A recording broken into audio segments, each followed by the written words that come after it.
given that, what does that do to our politics afterward? If there's an acquittal in the Senate by the president, what does this mean for the future? And I'm worried about what that means.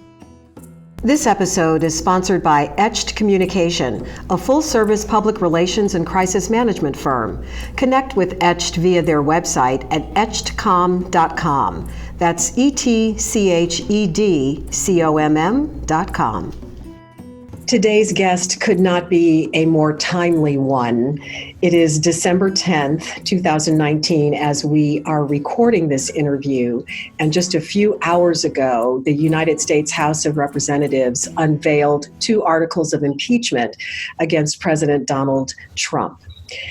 Our guest today is Justin Dyer, who is the director of the Kinder Institute on Constitutional Democracy at one of my alma maters, University of Missouri, Columbia. And Justin, it is just a pleasure to have you here with us today. We met last week for the first time when you were here in Houston for a Missouri event with Nancy and Rich Kinder, the namesakes of the Kinder Institute. So I'm going to start by asking you to please share with our audience, what is the Kinder Institute on Constitutional Democracy? Well, thanks, Linda. Thank you for having me part of the conversation today. The Kinder Institute is a new interdisciplinary program at the University of Missouri focused on civic education and making civic education a vital part of what we do in higher education. And our real interest is in American founding thought and American founding history. So the ideas and the events that go into the creation of our country and the way that it's developed over time. So the Institute, I understand, was established in 2015, correct? That's right. Okay, so what led up to the founding of the Institute? It's my understanding also that this is a rather unique program in the United States, for sure. Mm-hmm. There are a variety of programs nationally, and I think we're part of a national trend. And on the front end of that, in having a renewed focus in our colleges and universities on the American experiment, on the history of our country, and on civic education as part of higher education. It came together through a series of campus discussions among political scientists and historians interested in similar kinds of ideas and questions. And then we had the great fortune to connect with Rich and Nancy Kinder. And Rich Kinder is a history graduate from the University of Missouri, has a deep interest in this area, and they wanted to do something to give back to the University of Missouri. And so through those conversations, we launched the Kinder Institute on Constitutional Democracy in 2015. And our goal through the programming has been to create a space for students and faculty and alums and folks from the community to get together and have serious but civil conversations about the ideas that go into American government and the events that have led us to this moment, and thinking forward together about where do we go from here. Serious but civil conversations. I would imagine easier said than done. We've had a great experience with this, and I don't know how unique it is, but we have faculty from across the political spectrum, and I think part of what has led to our success is having that built in from the beginning. And so we have similar questions. We don't always come up with the same answers, but we're engaged in a joint intellectual project. And I think one of the things that's made that successful is keeping it on an intellectual plane, in focusing on scholarship and focusing on an intellectual conversation. And I mentioned this in Houston when we were together last, but I see what we do as both nonpartisan, and that's something we talk about, but maybe even pre-partisan, that before we get to our partisan divisions in American politics, we have to know something about what unites us and what holds this together, what the common glue is for our country. And part of that is a common understanding of our history and the ideas that go into the American experiment. And so we really tried to focus on that. And I think we've, to a large degree, been successful at getting students together, talking with each other, talking across normal ideological and partisan and even disciplinary boundaries about these important questions. So obviously students are a huge part of this program. You mentioned students and faculty, but you also mentioned community. How does the community play into the Kinder Institute? We have really tried to break down some of those barriers that you often get between campus and the surrounding communities. And so we invite people into the intellectual life of the Kinder Institute, and it comes out in different ways. We have frequently what we call town and gown dinner conversations, where people will come in and listen to a speaker and engage in a conversation afterward. Just about any Friday afternoon, we'll have somebody giving a talk on American political thought or history in our seminar room, and people from the community come out for that. We'll often have 60 or 70 people on a Friday afternoon for one of those talks. And then we've started to do more, but we need to do even more than what we've done in terms of public engagement and bringing our scholarship to a broader public audience. We're a public land grant state university. One of the reasons why we exist is for our service to the community and service to the public. And so we want to do that with our scholarship and make that accessible as well. 2015, a very pivotal year. The 2016 election divided this country even more than it was already divided. I'm curious about any changes that you have seen in the dialogue that happens as part of the Institute's programming between 2015 and today. Yeah, it's an interesting question. Hard to know. We launched the Institute in 2015, and that was just a few weeks before we had some very high-profile protests on campus at the University of Missouri, focused on the racial climate here, and got national media attention. And so we were right in the middle of that as we were launching the Kinder Institute. And then, of course, the 2016 election, which also had a polarizing and galvanizing effect on campus and in our community.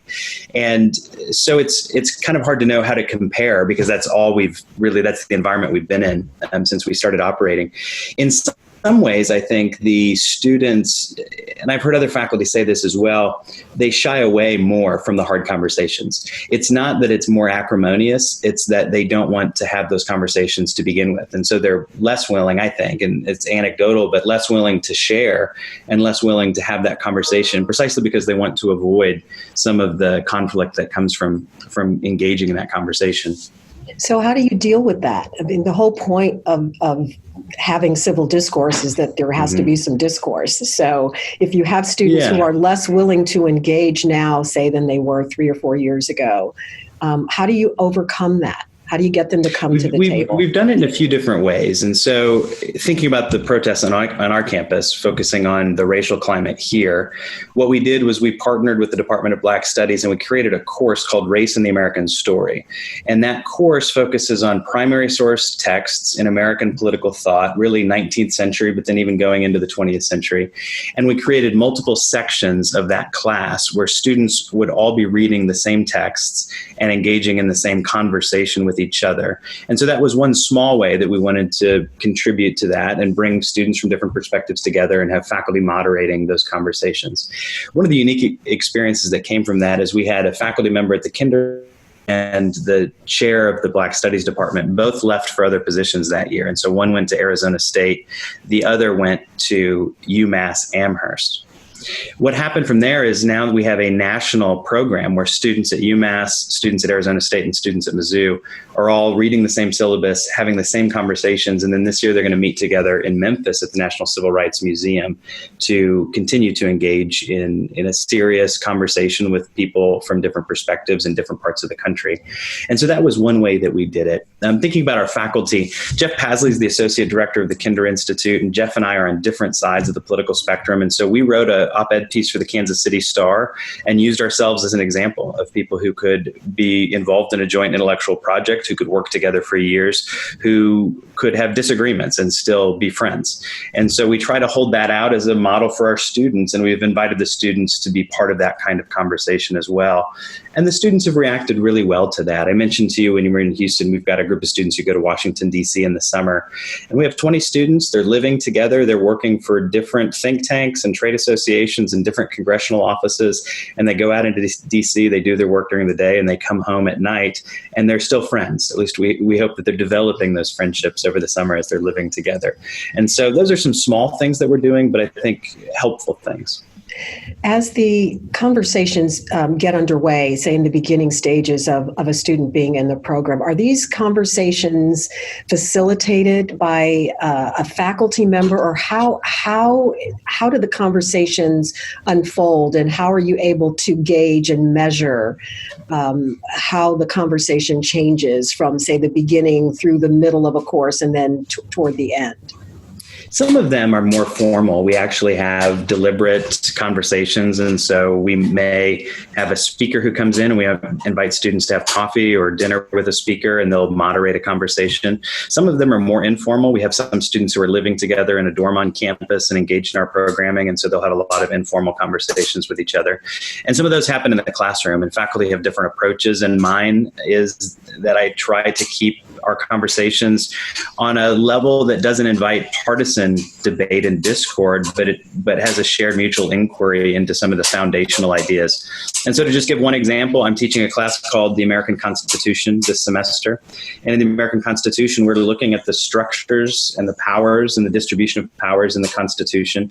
And the big hot topic today is impeachment. And so when we talk about impeachment, I want at a minimum our students, whatever they think about it, whatever they think about what should be done in the process, to at least understand the way the Constitution sets this up and understand the reason why the Constitution sets it up this way.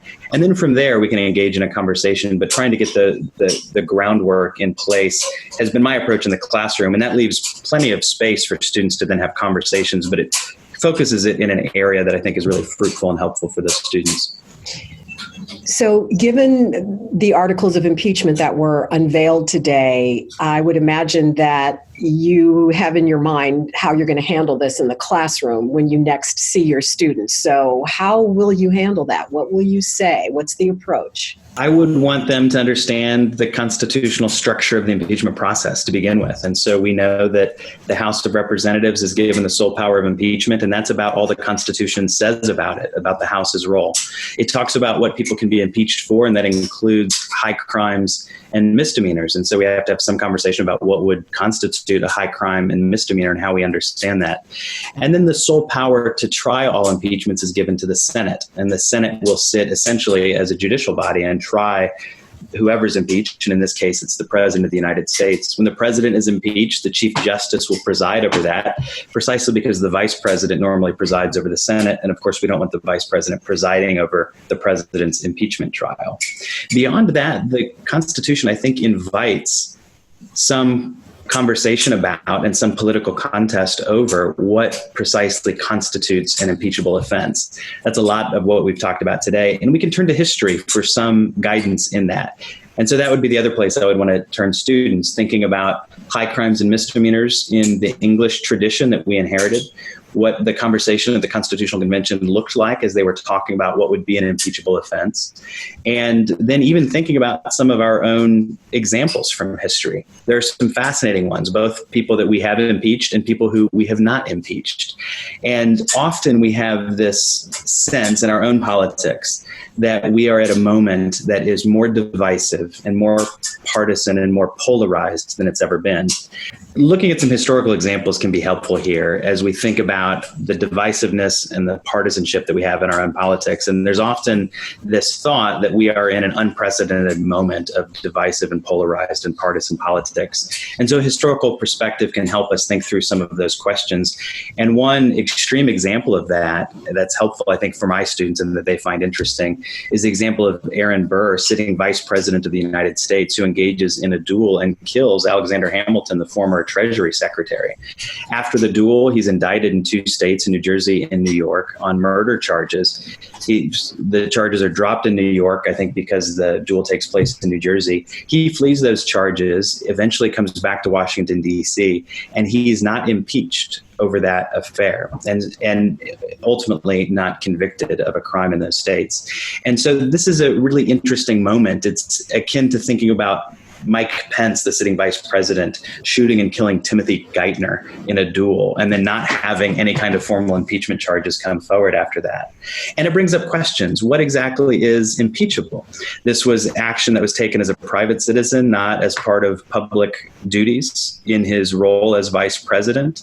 Is that an impeachable offense? Yes or no? What exactly constitutes a high crime and a misdemeanor under the Constitution? And who ultimately gets to judge? And I think that's the interesting interesting question for us today, and it's that the sole power of impeachment is given to the House of Representatives. And so you take what is ostensibly a legal procedure, an indictment, and you give that power to the legislature, to the House. And then it moves from there into the second part of that legal procedure, which is a trial. But the Senate sits for the trial. And so you invite political judgment and also political contestation over the whole impeachment process itself. So much of the dialogue that's going on right now in this current situation revolves around whether these offenses of which the president is charged are actually impeachable offenses, and it splits along party lines. Yeah. And what we've seen, in these last months, even couple of years, is just each side digging in and looking at what I guess used to be a set of facts and not even agreeing on what the facts are. Right. The interpretation of the Constitution itself, the two sides are not even agreeing on that. So where do we go from here? How do we bring this country back together to a point where we can even look at the Constitution and say, this is what our founders intended? It was an interesting process where the House invited several professors to come and talk about what the founders intended when they created the impeachment process. And so I think to that extent, it was a heartening thing for people to start thinking again and revisiting the founding and thinking about the decisions that went into the creation of the Constitution.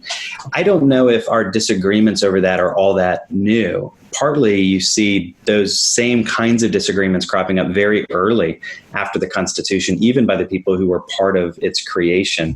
But we can, I think, have some guidance, and I don't know how helpful it is precisely because it's so broad in terms of what might constitute an impeachable offense. But here's my sense of things, that when the Constitution talks about high crimes and misdemeanors, it does not use those terms, either crime or misdemeanor, in a legal sense, so that it's not talking simply about criminal matters.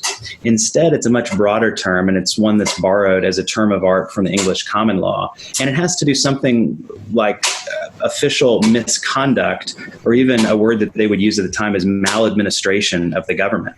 And so something that could be, it would come short of being a legally defined crime, but nonetheless would be a maladministration of the government or a subversion of the Constitution in some way, could be grounds for impeachment under the high crimes and misdemeanors standard.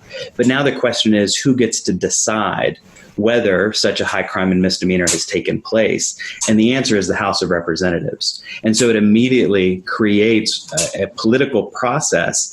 And I think they certainly weren't at the moment envisioning the creation of political parties and the structuring of the legislature by political parties. And so now what we have in this example is a partisan divide over whether the things happened as they are being discussed, a divide over facts, and then a divide over the significance of what happened, over whether this does in fact constitute an impeachable offense. And I think that brings up all sorts of prudential calculations, both for Republicans and Democrats engaged in the process. Prudentially, what is the likelihood of a conviction in the Senate, given the partisan breakdown? And I think everybody agrees right now there's next to no likelihood that you'd get a 2/3 vote in the Senate on conviction of the two charges that came from the House committee today.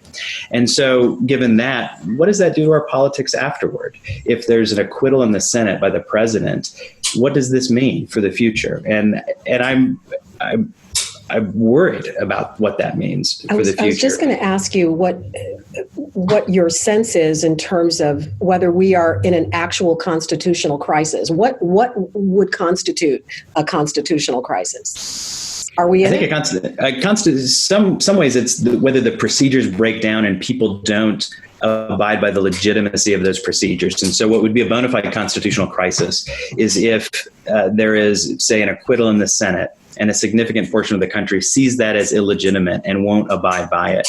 And when you get to a true constitutional crisis, and this happens historically, is when you seek the forced removal of an executive officer from the presidency or an executive officer from the government.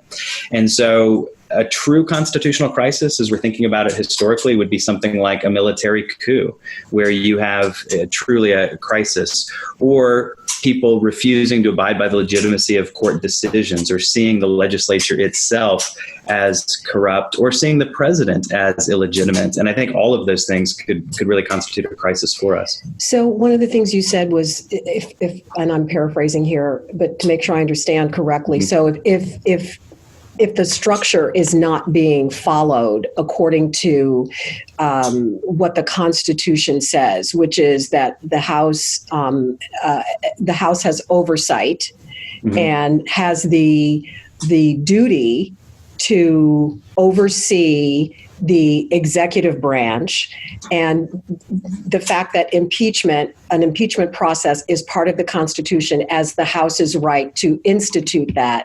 And so the White House, as you know, has refused to cooperate with the process in terms of providing documents and not allowing witnesses to testify, et cetera. Does that constitute not following the structure? Because there are those who would say that it does.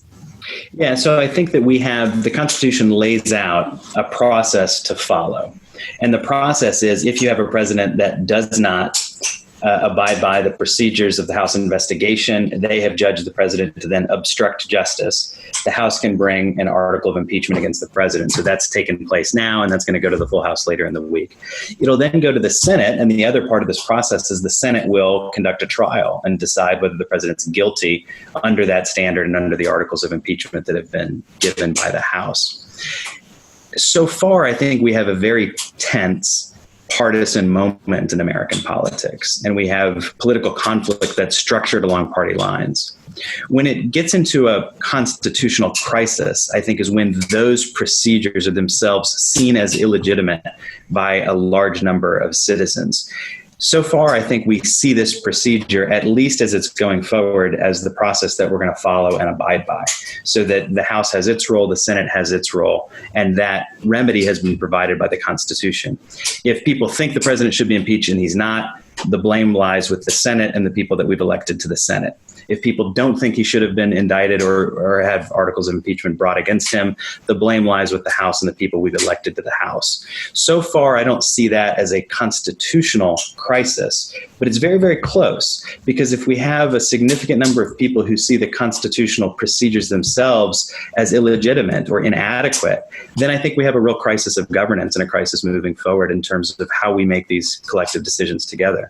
You said a moment ago that you're worried. What are you worried about? I'm worried about our ability to have conversations together with a shared basis of facts. And when we have such a strong partisan divide, so that seemingly every bit of information can be filtered in one way or another, and there's no countervailing evidence that can be brought to change people's mind, that it's essentially a division in the country that rests with will and not reason, that we're willfully divided against each other, but not accessible to being reasoned out of a certain position. I think that's a dangerous place to be in for a democracy and for a mass democracy. We've got 330 million people in our country, and we are engaged in a project together to govern ourselves. And that's a fragile thing. And our country is still young in the annals of history. And so it's not the case that it will just always keep going and going well. I think it takes a lot of work to do that. And increasingly, it's something that we have to pay attention to.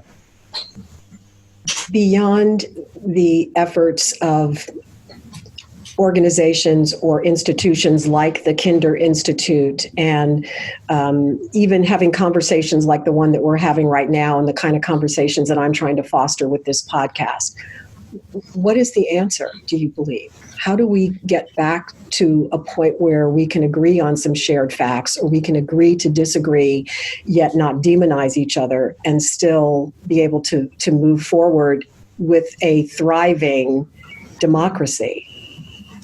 It sounds cliche, but I think it requires a lot of people doing a small amount individually. You can only have an impact on so many people in your day-to-day life. And I think it becomes a daunting task if you start thinking about how you as an individual can contribute to the civic health of a nation as large as ours. But I think we can have an impact, a positive impact on the few people in our lives.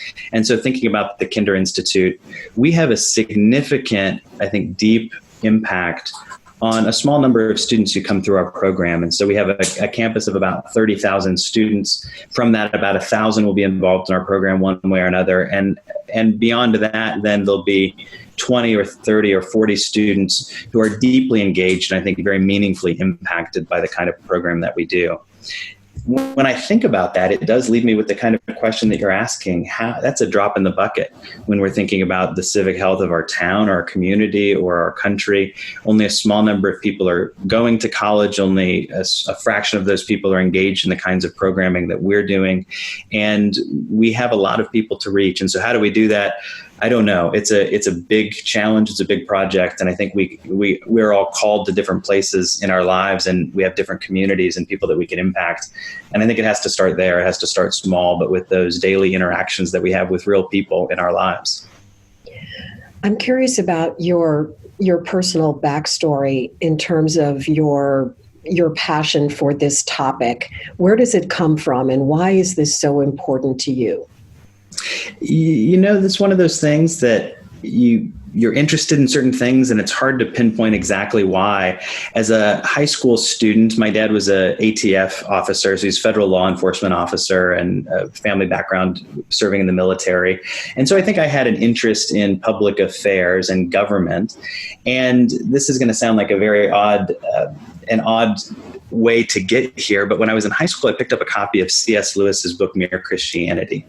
And we had a very modest assignment in our class, which was to pick up any book from the library and read it. And I saw this book, I thought it was interesting.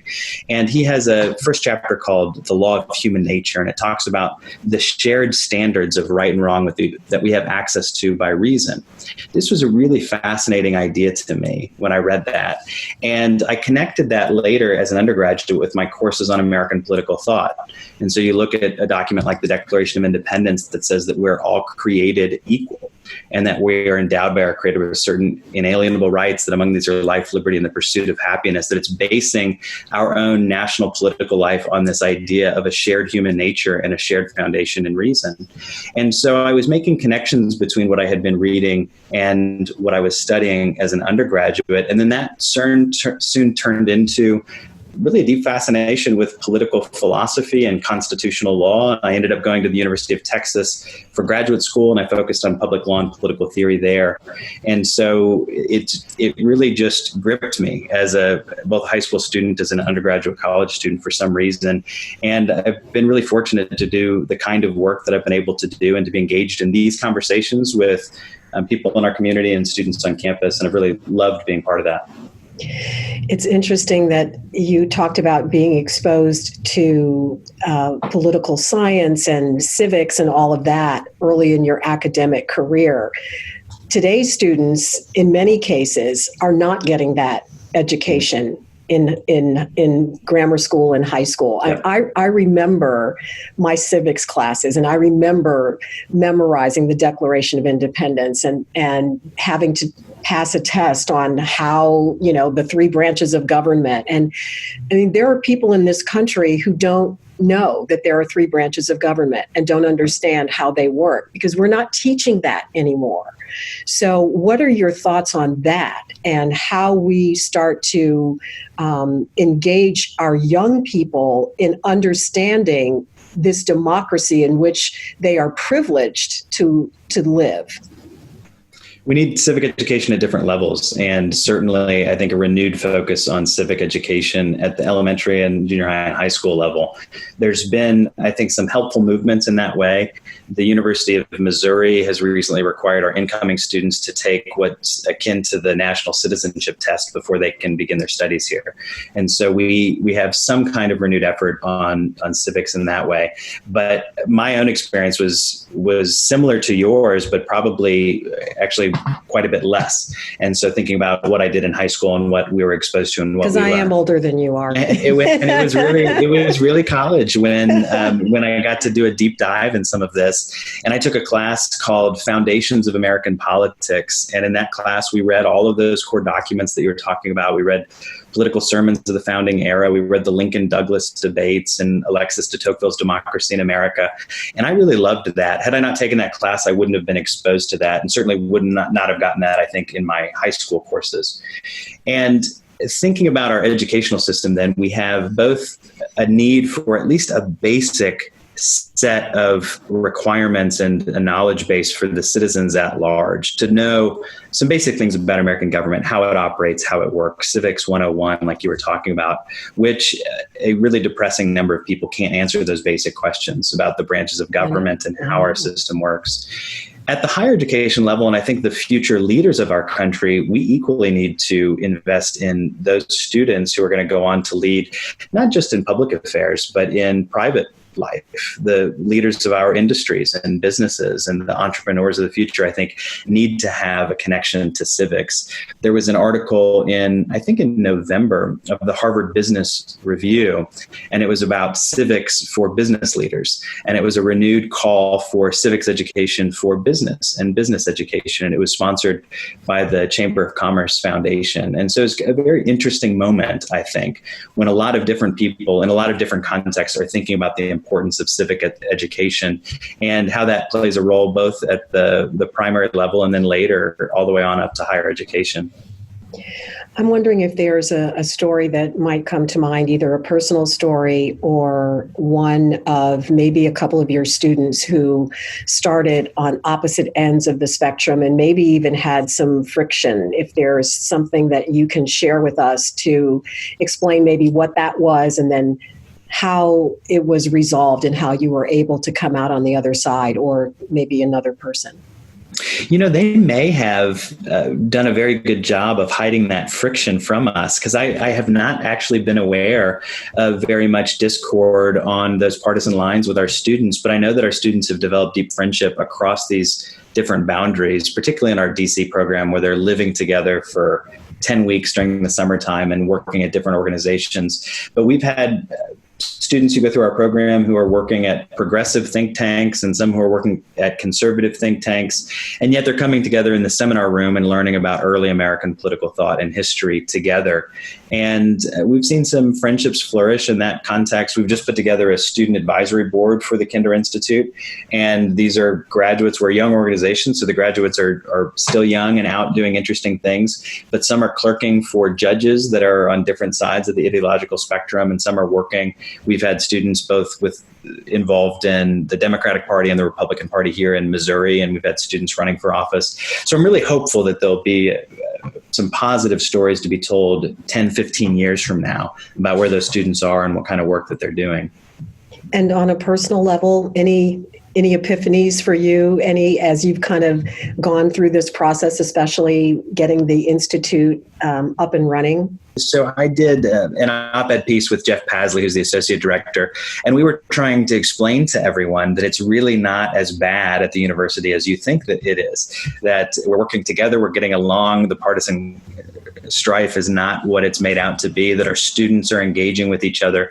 Often all you get from the national media are stories of speakers that are being shouted down, students that are protesting certain ideas, the idea that there are topics that you can't bring up in the classroom.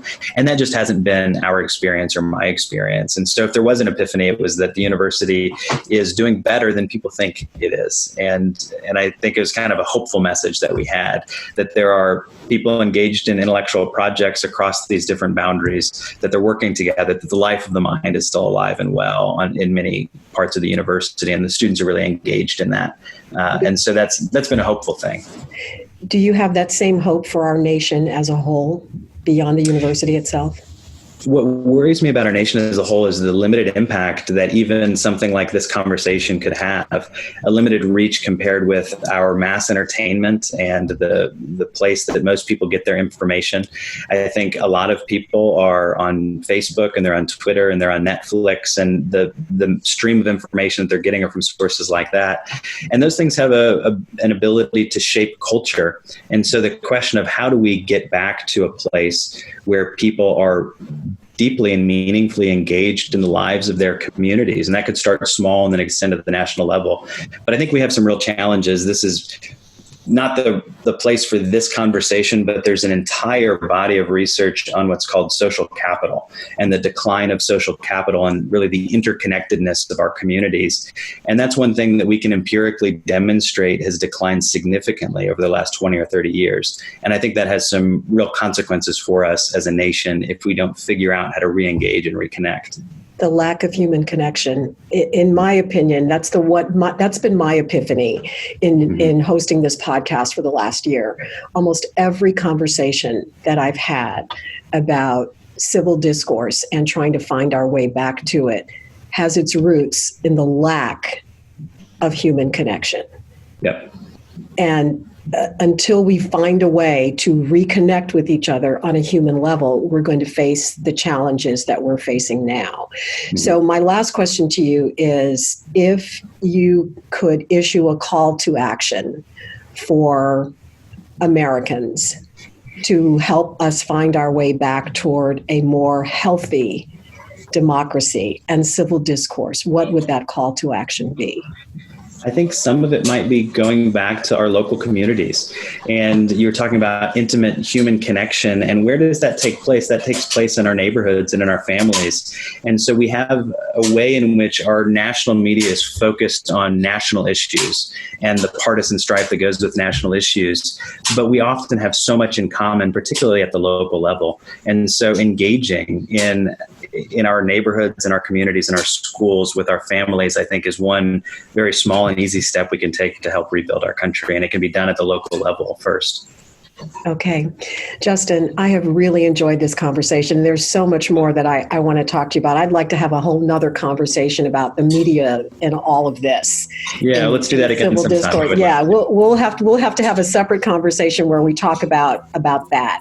But in the meantime, I wish you and your students and the university the best as you move forward with the Kinder Institute on Constitutional Democracy. We need you. We need what you are trying to accomplish. And I thank you so much for taking the time to share this with our audience. Thank you, Linda. Thank you so much.